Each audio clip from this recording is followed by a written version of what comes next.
Jim McGuinness and James Horn talking to Joe at our roadshow at Croke Park last night. So, two footballing legends there, and I'm delighted to say myself and Mossy have been joined in studio by another absolute football legend, Seán Boylan. Very good morning to you. And to you too, Adrian. Thanks very much, Dave. Tommy, how are you doing? Tomas, how are you doing?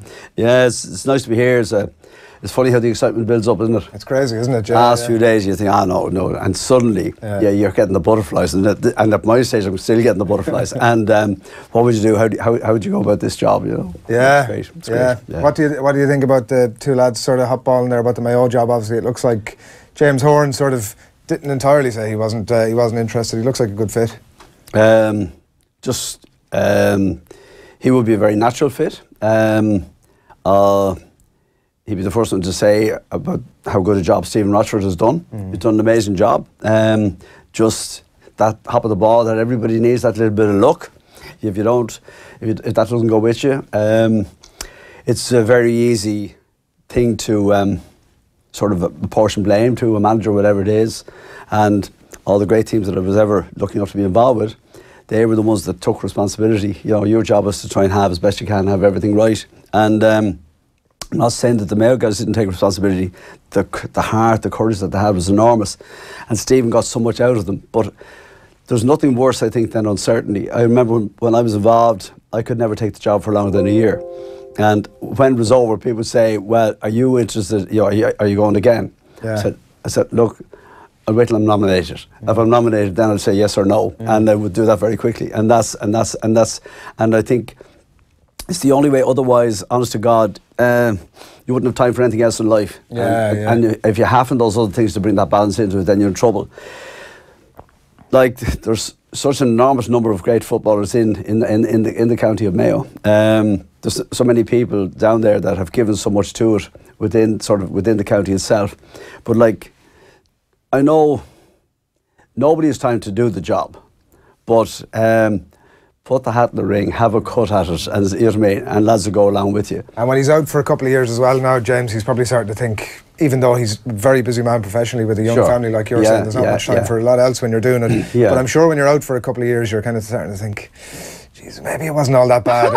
I might have another crack off this. Yeah, you love it, and there's such an excitement involved in it, and I'd be still like a child going to matches. You know, and because sort of Orna, our youngest man, is only 14, and Aoife she's 17, she's playing with the girls in Dunboyne and so on, and they won All-Ireland intermediate last year. Like the excitement in the place, the fact that even the Meath team, you know, the ladies who got the intermediate final against Tyrone and so on, the buzz is there. But there's a great envy in the rest of us as well, for both Tyrone and for Dublin, to be in the position that they're in for next Sunday, because every other county feels, if only, you know what I mean? It's like ourselves with Tyrone, if only, you know what I mean? The grain of rice that Paddy spoke about sometimes, like you were saying with Stephen Rochford, it can swing quite easily both ways. We'll get into you about the match in just a minute, but you are here to talk about as well about Sport Heroes Afternoon Tea, which you're involved with. It's raising funds and awareness for the Christina Noble Children's Foundation. It's an event that's at the Morrison Hotel. It's in a couple of weeks' time on September the 15th. It's at 2 o'clock. A load of sporting legends, including yourself, Fergus Slattery and Fiona Coughlin, and it's, as I said, to raise awareness for the Christina Noble Foundation. CNCF, by the way, .org is the website to check out if you're interested in having along. With a heart and a half. It's she's probably one of the most extraordinary women I was ever fortunate enough to meet. Lots of people will bemoan all the things that have happened to them in life. Every single adversity that came her way, she used that to foster the situation where people would have a better chance of living life and enjoying the most of it, and giving them their value of what they are, extraordinary human beings. And the Vietnamese people are the most peaceful people in the world, and you know, to think that their soul was nearly destroyed, and people like Christina to come in, and sometimes it takes somebody from outside to do it, but the people that she got along with her, they've developed this extraordinary organisation. And I love the name, sort of the Sunshine Schools. And the French have a great name about the dandelion. You know, I'm a herbalist, right? In Dublin it's called the ginny jar or the pistol bed, right? In France they call it the sunshine herb because it lifts the whole serotonin. And people like Christina Noble, not because of the blonde hair, but she lifts that sunshine. She lifts it beyond the realm of where normally they would have been.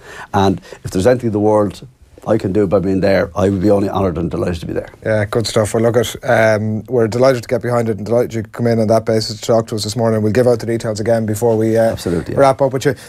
You've spoken a couple of times already about your excitement about sort of this point of the year and this point of the season. John Maughan was on with us because he's obviously getting back in the game now himself after a few years out. I wish him the best with the Offaly job. So it'll be great. He was talking about boring football was how he put it, and I think in the hurling context, and I know you're a hurling man as well, in the hurling context and everything that's gone on there, he was saying that he hasn't overly enjoyed the quality of football or the fare almost so much this summer. What's your thought on it? Some of it may appear like that, but it's such a, there's such thought goes into it, there's such preparation goes into it. The guys are playing within the rules that are there within the game. Like people give out about the black card, it was brought in to do away with the third man tackle, and it has worked.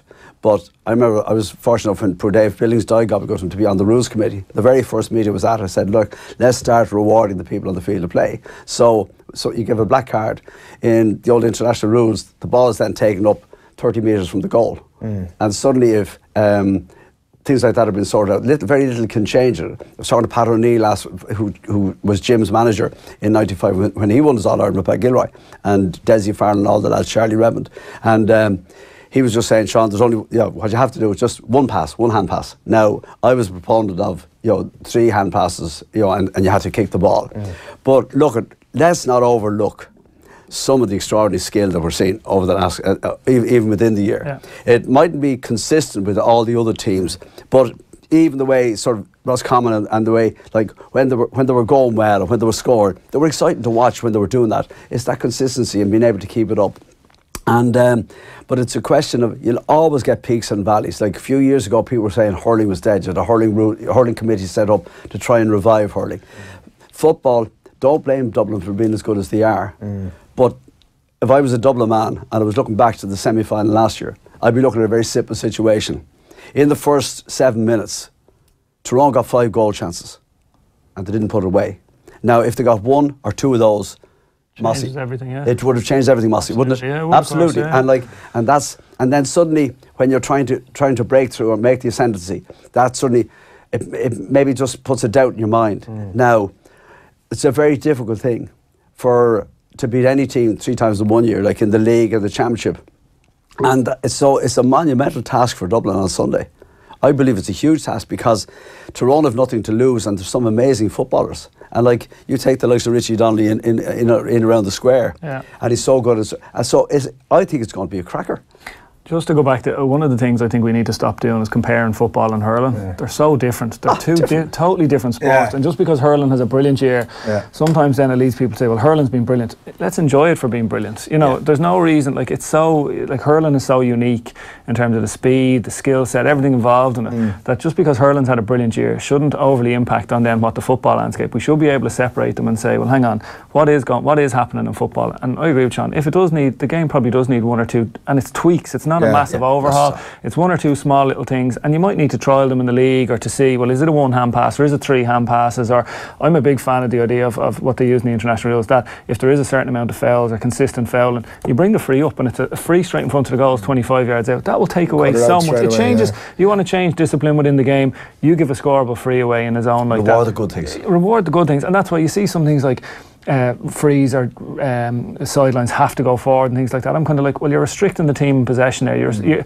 I think any rule changes should be to try and encourage, obviously, positive attack and play, entertain and play. It shouldn't be a penalty to get a free again. One of my big bugbears, right? They brought in the rule change with the kick out last year, right? No issue with the rule change, but even the way it was worded, so the kick out now has to go 21 yards out. But if you read the rules, so the goalkeeper's taking his kick out, and it says the defending team.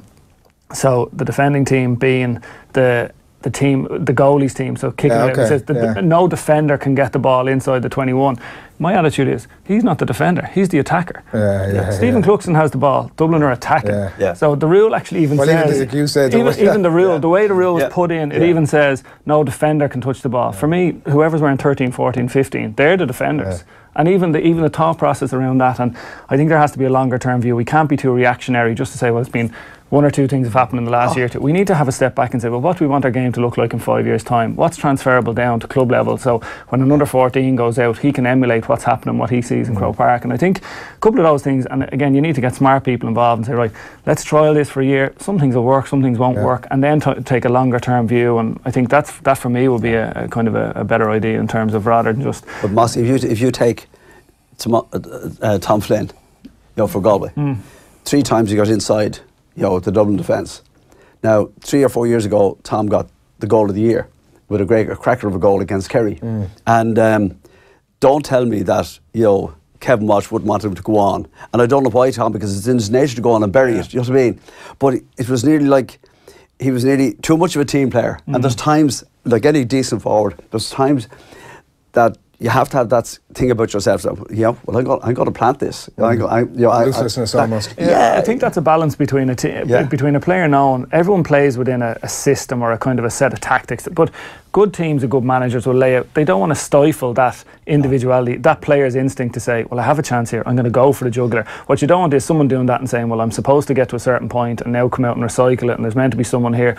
Then you've gone too far, you've gone beyond that. You need to have it, and I think that's, for me, I know there's a lot of questions over in terms of Dublin are a bit more controlled, is a word you hear a lot about Dublin this year, and it's but like Conor O'Callaghan still had 4 or 5 goal chances in the Leinster final. Graham Brodie, the Laois goalie, made a couple of unbelievable saves. And the talk then was Con hadn't hit the same levels he'd hit as last year because he got the early goal against Tyrone, he got the early goal against Mayo. Another day he could have left that Leinster final scoring a hat-trick and everyone would have been like, oh, he's kicked on again this year. So it is those little fine margins. Some days that, and you can't overreact to that, and that's why sometimes it feels like that a little bit in terms of how people view it. And that's why I do think that the better coaches and really good teams genuinely only care about what's said within the 4 walls. If a coach gives you feedback, or if another player gives you, like if another Galway player went to Tom Flynn and said, listen Tom, next time you do that, I'm making that run to make the space for you. I don't want the ball. I don't want you to come back to me. I'm actually running out of the way to leave a hole there for you. You keep going, you score a goal, and I'm happy with that. And I think that's where, when when a team is at a certain level, and I think that's one of the things Dublin have been at for the last couple of years. They have that probably level of understanding of what they're trying to do. One of the things that Jim McGuinness was talking about last night before we leave this topic was the relentlessness and almost a lack of a relentlessness from Gaelic football. That was the thing that he kind of thought was the secret sauce almost to try and move this thing forward. But I don't think he was being catastrophic about it necessarily, but he was saying that it's lacking a bit of relentlessness. It sort of strikes me that probably a lot of teams are, because of Dublin's dominance and like nobody's to fault them for it, teams are probably setting their year around. The better teams are setting the year around having a pop off Dublin at some point in the year. And that always isn't going to result in a relentlessness of football. It's going to result in some sort of a game management situation that they can get themselves, that they believe they can implement when it comes to late August and they're playing Dublin, I guess. It almost fosters a bit of a defensive outlook, I suppose. It does, I suppose. A classic example of that would be Galway against Monaghan. And Galway knew that, well, there was always, we're out in a couple of weeks or whatever. Whereas if you look back on it, I'd say some of the lads are saying, God, we should have gone at them even harder. Do you know what I mean? The last of the Super 8 games where they were already through. And and because we're animals of habit, and when something goes wrong, as happened with Conor went a few matches, things weren't working for him. Like Fenton in the second half, Lord Jesus, against Galway, he suddenly became the extraordinary player that he is again, and he was the master of all the surveyed at that stage, and everybody goes through that peak, and it's how the other players keep you going in the game when things aren't going well, and that relentlessness thing is brilliant, but like I would often say about Meath football, like it's like a controlled fury. If you try to structure us too much, we don't seem to be able to cope with it. A bit like Cork hurlers, you know what I mean? And maybe there is a certain amount of that in our psyche, the way we think within the county itself. And to be able to break through that's a huge thing. And but suddenly when you break through it, we'd often slag, because it's 30 years ago this year, Meath won All-Ireland against Cork, and Colin O'Rourke's pal was sent off, Jerry McEntee. Now Colin O'Rourke would never have fouled anybody. And suddenly when Sherry was sent off, there's a few Dublin defenders who dispute that, Sean. but from 88 on, in that match, not only did he have an extraordinary game, he threw lads out of the way, he refereed the match for Tommy Sugru. I never saw a man, you know what I mean? But suddenly, you know, it was like this was very transformative almost. Yeah, but it's personal. You know what I mean? Okay.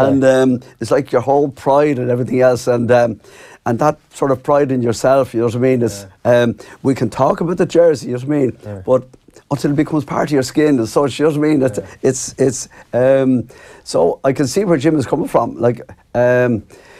Sorry, just on the relentlessness you're talking about. For me, one of the images of relentlessness is the famous clips of the Tyrone team taking the ball off the Kerry team back in 2003. You know that one where it goes from Darragh Canada to Darragh O'Shea, and there's 5, and they're hunting in packs, and it was one of those ones everyone kind of took it, and it was on the documentary that was shown last week, and you saw the clip of it, and that to me is what I associate with relentlessness. But a team, it feels like teams have gone. You still need to be incredibly brave to do that, because if you're doing that far up the pitch, you're still man on man at the back. And if Kerry do get the ball out of that kind of group, then all of a sudden you have to trust your full back line to be one-on-one. To me, it seems like a lot of teams trusted their defenders a lot more, or certainly Mickey Hart might. And again, it's hard to compare player with player back for that. There's a shot of it there. There's the shot of it there. So like that, but that was probably 80 yards from the Tyrone goal. I would say on Sunday it'll be very, very rare. There's how many? 3, 6, 8 Tyrone players in that picture. First few minutes of the game as well. But the way Tyrone have played in the last number of years, they will not have 8 players committing to a tackle that far away from their own goal. The census is you drop back, you bring everyone back to your 45. You'll have Colin Kavanagh back there. You'll have Frank Burns sitting. You'll have a couple of different guys, and you know. I think you talk about relentlessness, that's the type of thing they have to bring. But again, it's to challenge them in a different way. If they drop everyone back and they set up in a kind of a blanket or whatever you want to call it, Dublin have seen that for the last 3 years. Dublin will eventually, and that's why Dublin are patient in possession, they'll try and draw them out. Now, I'm not saying that'll necessarily work if they do that, but it is something different, and that's, I think it's easier to bring that relentlessness when you have that out the pitch and someone's on the ball thinking, I'm going to have a bit of time here. Because at the moment, every Dublin half-back or midfielder, or when Kieran drops back or Kev Mack comes on and drops back, they've time on the ball. They can take 3 or 4 touches, they can give it, they can move it, they can decide which direction they're going. Whereas in that image there, no Kerry player had a second. The minute he got the ball, he was getting hit. And all of a sudden there was a step back, and even in the stadium you could sense, well, hang on, this is different here. And I think it's harder to have that relentlessness if you're sitting and waiting. As teams now aren't, originally teams were kind of carrying it into that blanket, and then you could swamp them and you could go and hit them on the break, what Donegal did. But teams are smarter now. Dublin in particular have shown they're not going to carry that ball into multiple bodies. You'll very rarely get a Dublin player who'll carry the ball. Jack McCaffrey has enough speed and they'll keep enough width that Jack's not going to carry it. If he sees 2 Tyrone players coming at him, he's going to turn and he'll have an option to give it to. He's not going to leave himself in a situation where 4 or 5 guys are going to get a chance to go in and swarm him. And if he does, it'll be rare. You could probably count it on one hand, you know. And I think that's one of the evolutions of kind of, in terms of from a tactical viewpoint, but that's again going back to that word and how you can bring that intensity, or well, it's bloody impossible. I mean, whatever about the sort of early 2000s, particularly where fitness levels are at, and fitness levels with this Dublin team, for Tyrone to potentially try and unleash something like that. But you're, I think, nailing the head stuff in terms of trying to push on, Sean, almost for that. Like, you've got to do it for 70 minutes. It's bravery about it. But this team that's evolving over the last couple of years, they are incredibly good on the break. You know, there's an awful lot of speed within the Tyrone team. They are, they are, and that's why I think it's going to be a powerful shot. I think it's going to be a great game. I do, yeah. I think. What do you like? There's a 6 point spread, is what everybody's talking about. What's your sense of that? I wouldn't say it'll be a 6 point spread. Right. No, I think no. But I just, you know, Dublin have shown up to this, that no matter what's thrown at them, they always have that resolve, and they always make it happen. All right, they don't hope it'll happen; they just make it happen. And I don't think anybody has put doubts in their head at all.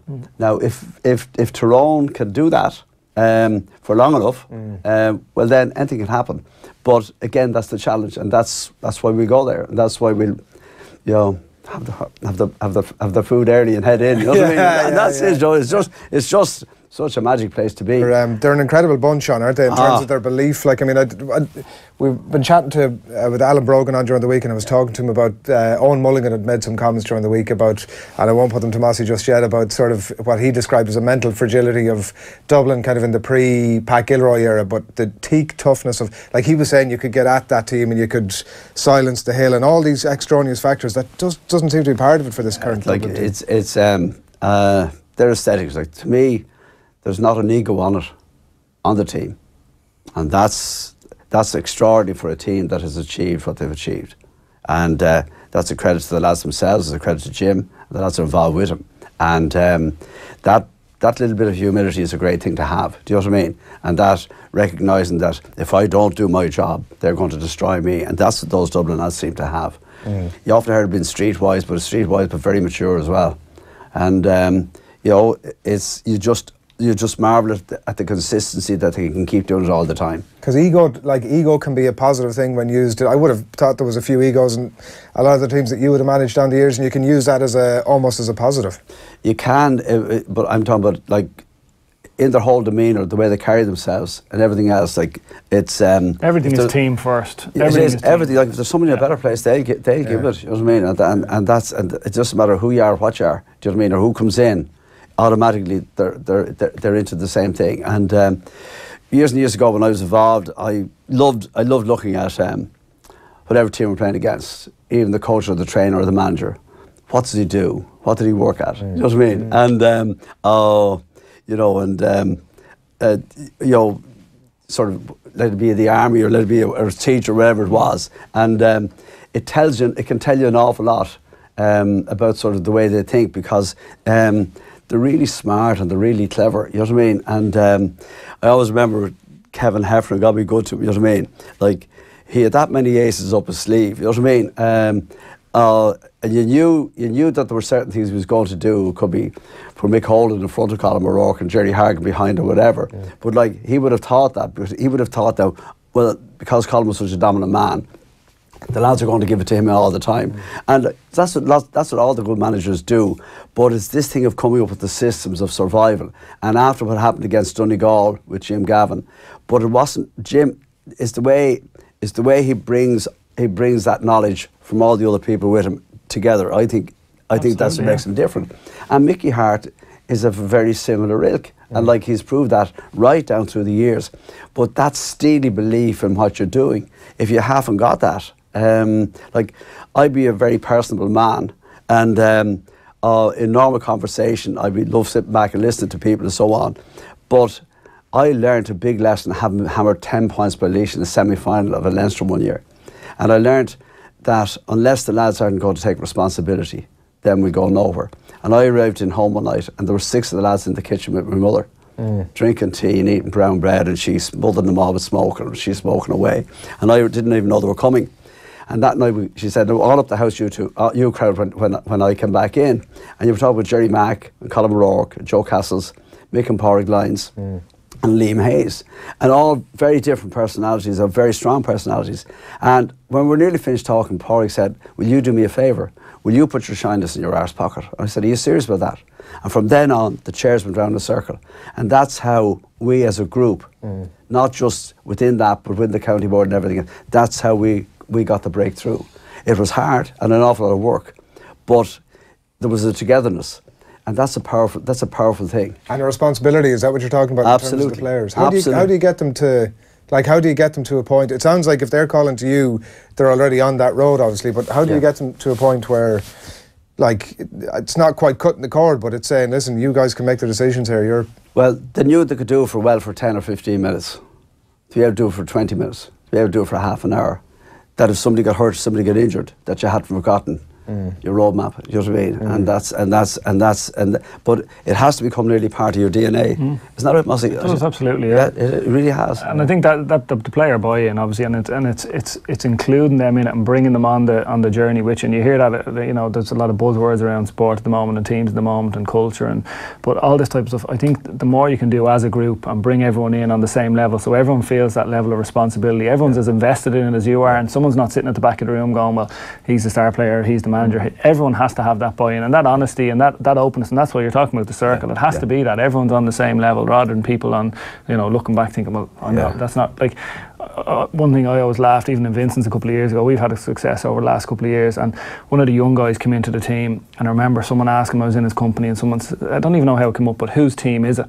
he kind of said, oh, well, it's Dermot's team or it's Mossy's team. And I was like, no, it's our team, it's your team, you know. And I remember he said it to me then the following year. He played a key role in us winning a championship. Yeah. He said it to me the following year. I remember him saying, he goes, geez, I actually went home that night and I was thinking about it, going, well, maybe it could be part of my team, you know. And it's only, and everyone has to believe that, and goes with the guys who are only starting to believe it. But even the key guys have to believe it, because if they think it is their team, then it won't be. If it's an individual's team, it's not going to be a successful team, I don't think. And then on top of all that, then you have always somebody.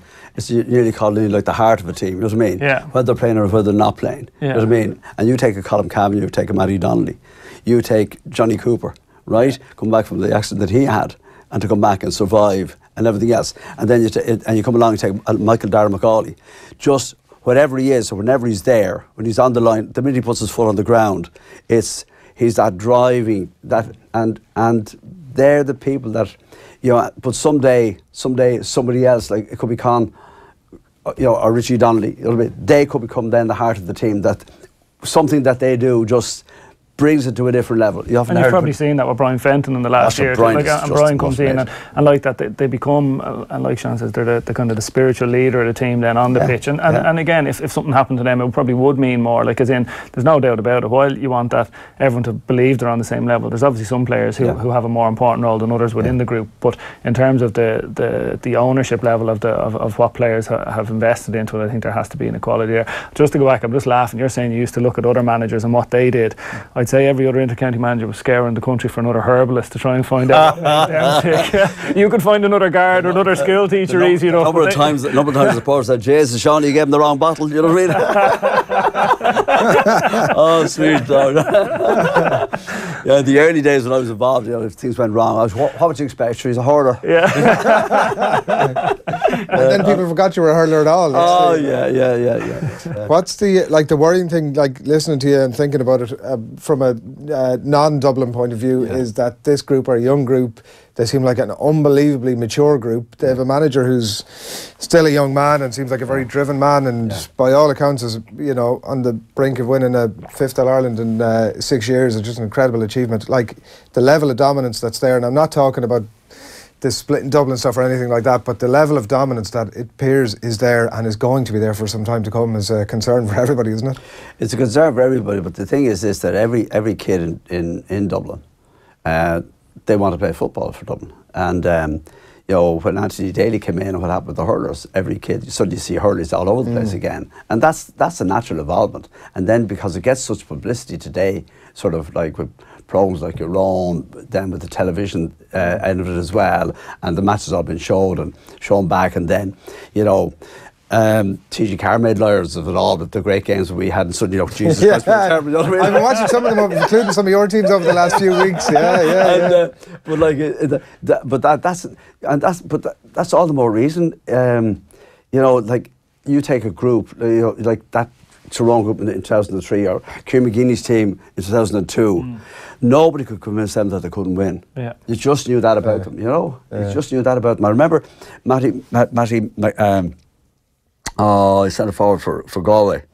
Matty McDonagh got good to him, and he was the only sort of con man to win 4 All-Irelands. And Ahmad missed the penalty. And I remember he said to him at half time, that's them finished. I said, no. I said, if they scored the penalty, I said Kerry would shut things down. And I said, but nobody convinced them. And Rushin had an amazing game. You know, it's like, it happens in sport. It happens all the time. I think everybody's going for a Dublin win, but not by much by all accounts from what I'm hearing. We were talking to Mossy a bit earlier on just about his own experience, Seán, at this point of the week in terms of being a player in the lead into an All-Ireland, whether it be club or county, and the sort of ticket rush, the requests that you get at various points. You 7 All-Irelands as a football manager and 4 of them victorious. What's your experience of a sort of a Friday before the Sunday? Have you 2 weeks now to hope with the 3 we lost? Clear the decks. Clear the decks. Yeah, it's funny, and even like the anti-climax when you get a draw. We had a draw twice, but the anti-climax, and because you've given everything, and to try and get the batteries sort of to get them back up there again. No, again, it's just try and keep things as normal as ever you can, and I was amazed when I stopped and I started going to matches when Eamon Barry took over from me and so on, and suddenly some of the things that the people were saying to Eamon, and I was saying to my kids very young at the time, and saying, were they saying things like that about me? Oh, worse that you see. and that's the way life is. But as you just keep it as normal as ever you can. Would you? Mossy was saying he'd go into work and be happy enough to sort of occupy better himself off in work. Yeah, no, I think you can have too much time sitting at home. I would have tried to keep it as normal as possible and try and make sure. And now you might have kept the head down and tried not to interact with as many people as normal, but you certainly would have gone in and tried Mossy, to keep. I remember after the famous match with ourselves in Mayo in '96, right, the replay, and it was a bit of a shamazel, right? And but you know, it hit the radio all over the place, you know, but violence in sport and so on and so forth. But I remember saying to Tina, my wife, you know, well, let's get away from it all. She said, Seán, there's not another county that you can put your nose inside. We said, you hate everywhere you go. Yeah. And I remember, so right, we go to town, we go to Holt, and because you can get lost in Dublin. Yeah. And the country is very difficult to get lost. It's nearly that bit more difficult. In Dublin, yeah. But you see, you also have the anxiety of your own supporters. Sure. So whereas Dublin people now accept that the lads will do the job, it just happened with Kerry. You know, they never were under that pressure. I remember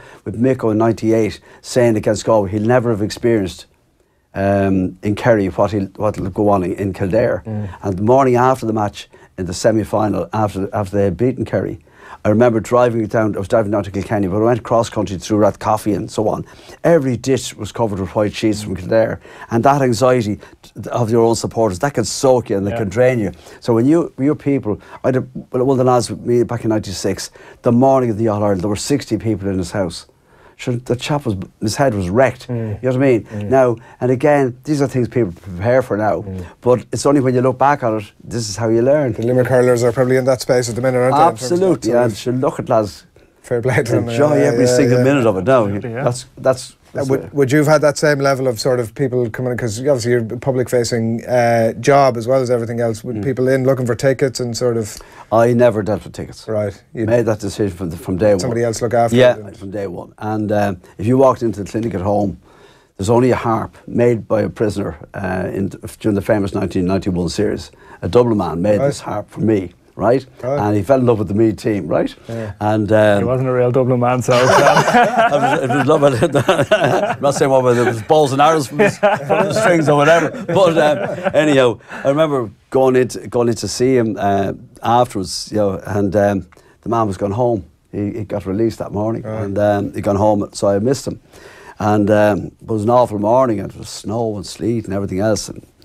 And he robbed a car to go home and ended up back in again. You know what I mean? No way. Yeah. But like, I would have, like, there's a time and a place for everything. Like, I remember when Dara was born, it was 5 days before the All-Ireland in '96, and I remember going to the Coombe, and the matron put me in the boot of the car to get me in because the word was out, and so they brought me in the back of the hospital. Right. And I thought this was brilliant, and then a few days later, when Tina and myself were coming out, she did the same to me. Went up to the ward to collect Dara, and all the nurses were from Mayo, and the child was all dressed in green and red, and my wife Tina knew nothing about football. Lord Jesus Christ! Oh Lord, taking your son out with the Mayo colours, you know what I mean? But it's again, it's all part. That's a mad time, isn't it? It's a mad time, but like, you know, there are people sick. There's some people. Maybe the baby might have died or whatever, and it's that proportion is very important, and you just learn it. Yeah, that's it. Yeah, I'm surprised that, like, normally people would have, like Mossy says, sort of that rivalry between Meath and Dublin. You would have thought to put up a lot of barriers between people, but that actually there were people who were finding that it was breaking them down more than anything else in terms of the Dublin fan who's sending in that harp. I'm surprised to hear that. Yeah. Well, remember Cork and ourselves ended up on holidays together in the same place. Right, by coincidence? By coincidence, in '88, yeah. And Kieran Duff and Mick Kennedy and Shay Fahey were on holidays. They were buddies, and another chap from Kerry played, he's a pal of Shay Fahey's. The three lads, they were on holidays out there at the same time. And you know, there was nearly a divide between us, and Kieran Duff... would have needed protection from some of the Meath lads anyway. Kieran said the Cork lads, I'd be going out having points to them. No, what are they taking that we're not? What are they doing we're not doing? You know what I mean? Again, that's it. Yeah. Will you go on Sunday? Absolutely. Yeah. Good. And Dublin by a couple. Yeah, I think so. Yeah. But anything can happen. I'm expecting a cracker now, I really am, yeah. Well, needless to say, lots of love coming in for you. Been a pleasure chatting to you. We mentioned the charity cncf.org is the website to get along if people are interested. It's going to be a great afternoon. A great afternoon, but it's just an amazing charity, you know what I mean? Yeah. Don't forget the sunshine, you know what I mean? Yeah. We all need it. That's a lovely note to leave it on, Seán. Thanks a million for coming in. Been an absolute pleasure catching up with you. Thanks a lot for that. Cheers, thank you. Mossy, so good to be with Seán Boylan there in conversation with us. It's like turning back the clock, lads. Thank you. We'd all appreciate a bit of that, Seán. That's for sure.